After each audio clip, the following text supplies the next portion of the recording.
আমি প্রতিনিয়ত আমাদের চোখের সামনে যে মানুষগুলো মারা যাচ্ছে, তারা কেউ নিজের থেকে মরতে চায় নাই, কিন্তু কেউ থাকতেও পারে নাই। প্রতিদিন যারা চলে যায় প্রতিনিয়ত, তাদেরকে কে নিয়ে যায়, কোনখানে নিয়ে যায়, তাদের শেষ অবস্থা কি হবে? তাহলে যিনি নিয়ে যায় তিনিই বলছেন, আমি তোমাদেরকে আবার কবর থেকে উঠাবো, কবর থেকে উঠাবো, তোমাদেরকে জিজ্ঞেস করবো। ফাওয়ারাব্বিকা লানাসআলান্নাহুম আজমাইন। আল্লাহ বলে, কসম বান্দা, আমার কসম, মানে আল্লাহ আল্লাহর কসম খাইয়া বলছে, নিজের কসম খেয়ে বলছে, আল্লাহ বান্দা বিশ্বাস করো, আমি কিন্তু তোমাদেরকে জিজ্ঞেস করব আম্মা কানু ইয়ামালুন, তোমাদের পুরা জিন্দেগির প্রতিটা আমল কর্ম আমি জিজ্ঞেস করব। এটা কেন করেছ, এটা কেন ছেড়েছ, লিমা ফাআলতা হাদা লিমা তারাকতা হাদা। ফজরের নামাজ 1 বছর বান্দা 365 দিনে কোনো দিন ফজরের নামাজ পড়ো নাই, আমার বান্দা কেন ছেড়ে দিলা, কেন ছেড়ে দিলা? হ্যাঁ, কেন ছেড়ে দিলা, কেন করলা, এতগুলো মিথ্যা কেন বললা, এত টাকা সুদ কেন খাইলা? সুম্মা লাতুসআলুন্না ইয়াওমাইদিন আনিন নাঈম। আল্লাহ তাআলা বলেন, অবশ্যই তোমাদেরকে প্রতিটি নিয়ামত, আনিন নাঈম, আমি আল্লাহ প্রদত্ত প্রতিটা নিয়ামত সম্পর্কে জিজ্ঞেস করব। হাসি কান্না আনন্দ বেদনা, এই আসমান জমিন রোদ বৃষ্টি ক্ষেত ফুল ফল ফসল, স্ত্রী কন্যা জায়গা জমি হাত পাও দেহ অঙ্গ প্রত্যঙ্গ, এক এক লোকমা খাবার, এক এক ঢোক পানি, এমনকি প্রতিটা নিঃশ্বাস, আল্লাহর কসম আল্লাহ তাআলা জিজ্ঞেস করবে, বান্দা আমার এক এক নিঃশ্বাসের হিসাব দাও, এক এক ঢোক পানির হিসাব।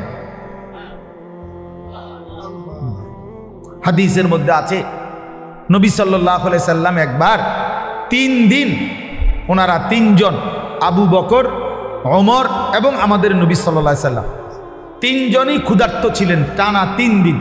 3 দিন পরে এক সাহাবী, আনসারি মদিনার এক সাহাবীর খেজুরের বাগানে গিয়ে 2-4টা খেজুর খাইছেন আর একটু পানি পান করছেন, 3 জন।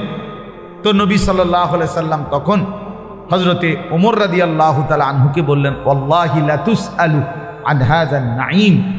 ওমর, আল্লাহর কসম, এই যে খেজুর আর পানি খাইলা, এইটার ব্যাপারে হাসরের দিন তোমাকে আল্লাহ জিজ্ঞেস করবে, ওমর এটুকুর হক কি আদায় করছে? আজকের এই 3 দিন ক্ষুধার্ত থাকার পরের এই 1 ঢোক পানি আর এই 2টা খেজুরের হিসাব দিতে হবে। কিতাবে আছে, হযরত ওমর রাদিয়াল্লাহু তাআলা আনহু অবাক হয়ে গেছেন, ইয়া রাসূলুল্লাহ, কি বলে, ক্ষুধার্ত অবস্থায় 3 দিন পরে 2টা খেজুর খাইলাম আর একটু পানি পান করলাম, এটারও হিসাব দিতে হবে? আল্লাহর নবী বলেন, ওয়াল্লাহি লা তুসআলু, আল্লাহর কসম হিসাব দিতে, লা তুসআলু, জিজ্ঞেস করা। তাহলে এই পর্যন্ত 3 বেলা ভাত খাইছেন কয়দিন?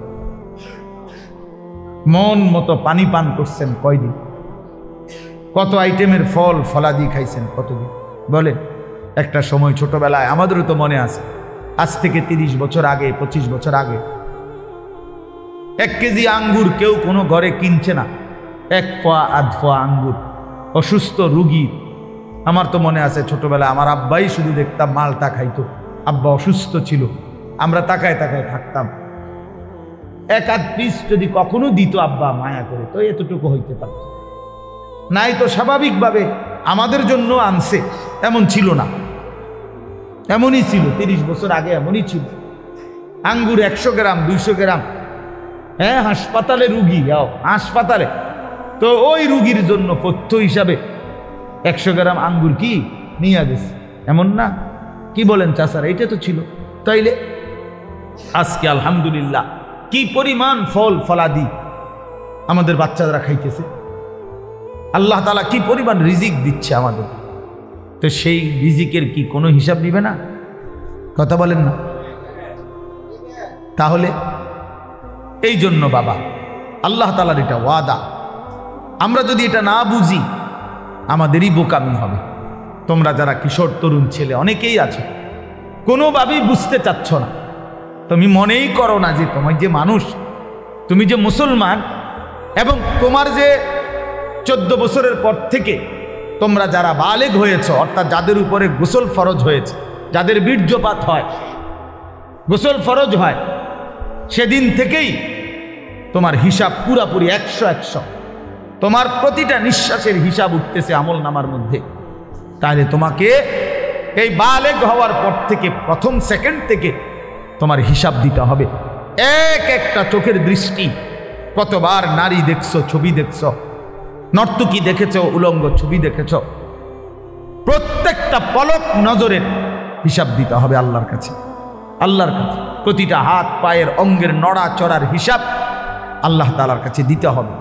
আমাদের 16 বছর, 18, 20, 25 বছরের ছেলে পেলে সে মনেই করে না কিছু, যে সে যে একটা মানুষ, সে যে একটা মুসলমান, সে যে আখেরাত আছে, আল্লাহ আছে, রসুল আছে, কোরআন আছে, কিচ্ছু বোঝে না, কিছুই বোঝে না। কি করে, কেন হাসে, কেন কাঁদে, কেন ঘুরতে আসে, কি করতে আসে, কি করে চুল, কি করে জামা, কি করতেছে, কার লগে আড্ডা দেয়, কেন আড্ডা দেয়, এত ছবি কেন উঠায়, এত ভিডিও কেন করে, কারে দেখাস বেটা, কে দেখে তোর এগুলা, কে দেখে, কার পাগলামি কে দেখে?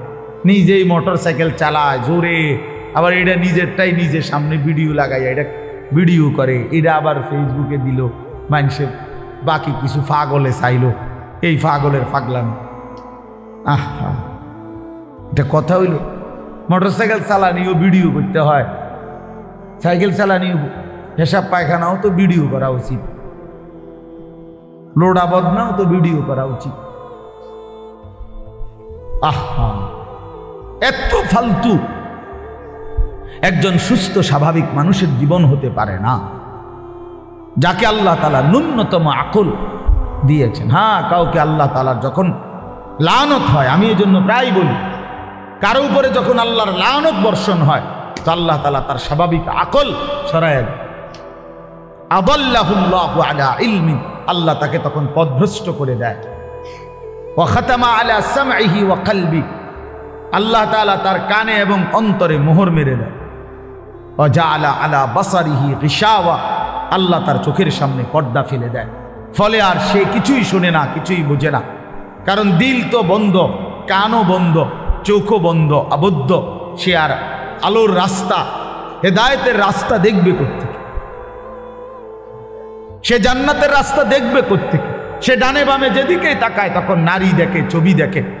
সে যখনই হাঁটে চলে তো ছাতের কিছু অসৎ বন্ধু, চরিত্রহীন কিছু লম্পট, এগুলো সারাক্ষণ কোনো মেয়ের কথা, নারীর কথা, উলঙ্গ কথা, অশ্লীল কথা, গালি গালাজ, একটা আরেকটারে লাথি মারে, একটা আরেকটারে ধাক্কা মারে, একটা আরেকটারে যাইত্যা ধরে। হ্যাঁ, এই নাহলে বিশ্রী কুকুর বিড়ালও যে কথা বলে না, জন্তু জানোয়ারও যে কথা বলে না, এমন হাইওয়ান জানোয়ারের মতো কথাবার্তা বলে। নারী, ছবি, অশ্লীল উলঙ্গপনা, অশালীন অঙ্গভঙ্গি, খালাস। এভাবেই দিন শেষ। বাদ কতগুলো খাইছে, আবার জানোয়ার ঘুমায় গেছে, ভোর হইলে আবার জানোয়ার উঠছে। না এশার নামাজ, না ফজরের নামাজ, না জোহরের নামাজ, না আসরের নামাজ, কোনো নামাজের কোনো খবরই নাই। কারণ জানোয়ারের আবার নামাজ কি?